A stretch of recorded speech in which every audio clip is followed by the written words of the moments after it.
Dr. Jonathan Wickard, Senior Vice President and Provost of the University, will now begin the honorary degree presentation. At today's ceremony, Iowa State University is privileged to confer our 141st honorary degree. Dr. Jonathan Sturm, President of the Faculty Senate, will now introduce the distinguished recipient to President Leith.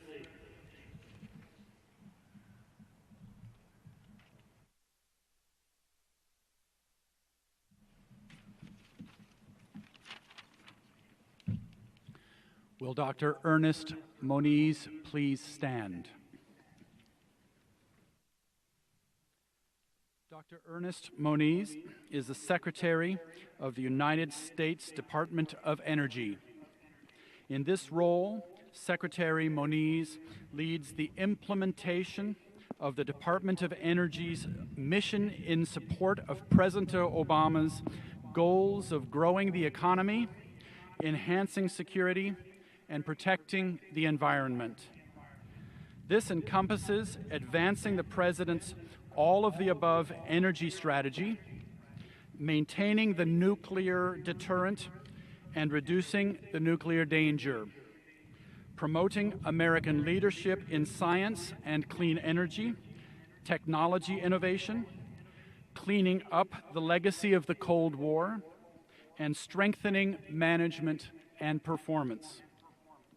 Secretary Moniz also oversees the country's 17 Department of Energy national laboratories, including the Ames Laboratory, located right here on campus and operated by Iowa State University.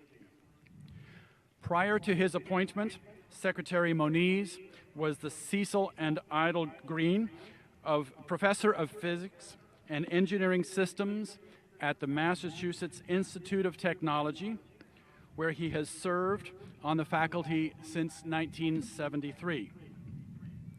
At MIT, he also served as head of the Department of Physics and of director of the Bates Linear Accelerator Center.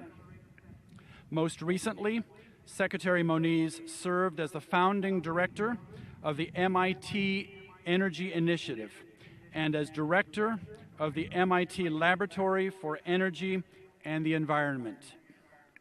From 1997 until 2001, Secretary Moniz served as Undersecretary of the Department of Energy, and from 1995 to 1997, he served as Associate Director for Science in the Office of Science and Technology Policy in the Executive Office of the President.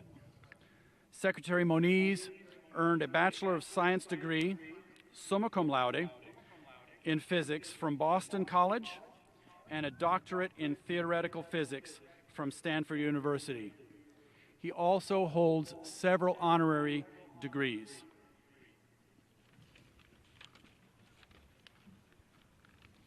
By virtue of the authority vested in me by the Board of Regents, State of Iowa, as President of Iowa State University, gives me great pleasure to bestow upon you, Dr. Ernest Moniz, the honorary degree, Doctor of Science, with all attendant rights, privileges, and obligations.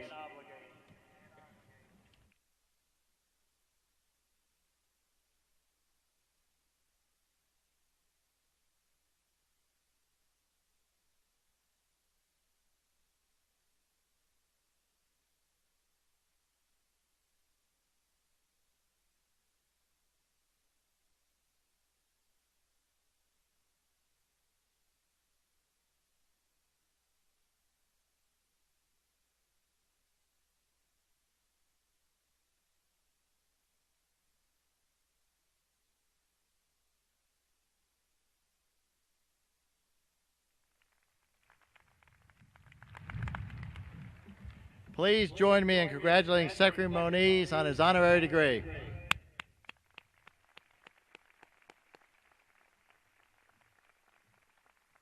Dr. Moniz will now give the commencement address.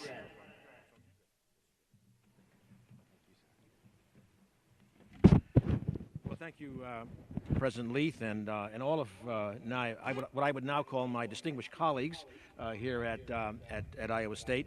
I'd also like to call out Michael Knight, the class president of 2016, since this is about you and your colleagues who are receiving degrees.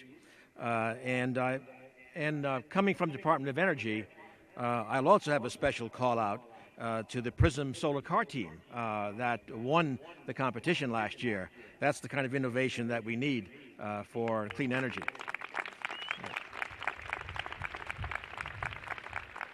I have to say that I am very proud to wear these colors at Iowa State. Certainly in my day job, when I hear cyclone, I think of a tropical storm taking out electricity grids. But now cyclone is something that I'm proud to be part of the family of here at this wonderful occasion. I just note, as was stated, that the Ames Laboratory here is one of our 17 national laboratories. It's a pioneer in materials research, but what I want to emphasize, it is special in our system because it is in the middle of this campus and has so many students involved directly in our research. You really are the secret to the success of this laboratory. Now, here I'll spend a few minutes talking. Here's somebody who is celebrating his 50th anniversary of an undergraduate degree a long time ago. Here talking to the successors of Generation X, probably late millennials according to most definitions. I know you don't want a physics lecture, so I'm going to make a few other comments. I also don't expect you to remember these words or the speaker in 50 years or 50 months. We'll try for 50 hours or 50 minutes. That would be a pretty good accomplishment. But 50 years ago, if I look back, the world, of course, looked totally different from what you have taken for granted. We have, of course, a number of what are called often black swans, major events, the internet and all that has come from it, social media, things that you have taken as a natural way to grow up. To us, we're still learning. It's changed the world. In international affairs, the fall of the Soviet Union, 9/11, have, of course, totally changed our look of the world. Some of these things happened suddenly, like 9/11, and we're still adjusting to it. Some, like the internet, are more of a slow motion revolution, but of course of tremendous importance. What about 50 years ahead? Now, obviously, we are not talking about normal events, but rather the events that we really cannot anticipate. Again, tomorrow's black swans. What will they be? I don't know. Maybe it will be a far more pervasive use of data and information leading to businesses and lifestyles we can't imagine. Maybe it will be the all-electric city with autonomous vehicles running around, urban environments dramatically change. Most of the population living in those environments globally. Maybe it will be you all leaving Earth's orbit, at least for a while. We don't know. 50 years, you will see enormous transformations in this world. But there are two areas that I want to emphasize must be part of your thinking. One is the challenge of global warming and climate change, inexorably marching forward without the kinds of revolutions that we will need from you in terms of addressing greenhouse gas emissions and doing so in ways that minimizes rather than increases divisions, whether it's rich, poor, developing, north, south, literally different civilizations, this will be one of the major challenges of your professional careers, whether you are directly engaged or not, because the work that you will need to do will start in your personal life and extend all the way through your civic activities. The other I would say is the global security context, how nations live together, work together, hopefully in reduced conflict, will also be changed. We clearly do not yet know what those alignments will be, but this will be part of your challenge. One common word in both of those was the word global. We are seeing today a dialogue, arguments in our country, many of which lead us in a direction that might have us more isolated. I would argue that maintaining a strong connection, a strong interest in helping in the global context is essential for our society, for others, I can only hope that you will help advance this. The global focus is absolutely critical. Now, I'll say a few words on climate change specifically, because the key word here is innovation.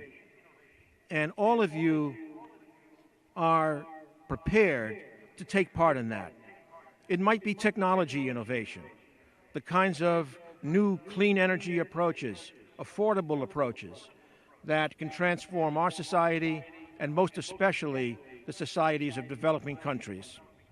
It might be innovation in civic activity, in influencing policy. It might be innovation in new business models that will adapt to this changing world. But what I want to say is all of your disciplines must be called for to address these two major issues, certainly this issue of global climate change.